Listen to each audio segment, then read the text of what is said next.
Ang team sa Bakat Silib, Livelihood, Education, and Advocacy Program ukod pag-aaral ng mga bata para sa kinabukasan ng hatag na usab ug mga school supplies ni adtong Agosto 14 ning tuiga. Ang ikaduhang batch sa mga bata nga nagtungha sa sekundarya ug elementarya atunghaan gikan sa Barangay Rizal, Bulwangan ug Guadalupe. Atod ni Laverne Tugbo Rigor sa CSWD nga ang maong programa nagapunting gayud sa mga bata nga nagtrabaho sa kampo o kung na mga ginikanan sa mga bata nagtrabaho sa kampo o pinaagi niini nga programa pakunuhod ang mga kabataan nga nagtrabaho sa mga katubhan. Ang mga school supplies mo ang mga bags, notebooks, crayon, papel, payong, t-shirt ug raincoat. Ang raincoat alang sa mga lalaki ug ang mga payong sa mga bayi. 10 ka notebooks ang ipanghatag sa mga high school ug 8 ka notebooks alang sa mga elementarya. 94 ka mga bata sa Barangay Bulwangan ang nakadawat sa maong mga school supplies.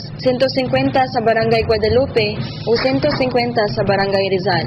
Usa kini ka programa sa US Department of Labor, World Vision ug gitambayayungan sa Child Fund Philippines, Education Research and Development Assistance, Group Sugar Industry Foundation Incorporated, Community Economic Ventures Incorporated, ug ang University of the Philippines Social Action and Research for the Development Foundation Incorporated. Kung kahinumduman, ang ABACA team una naghatag og mga school supplies sa mga bata sa maong mga barangay niadtong Hunyo 25 ning tuiga.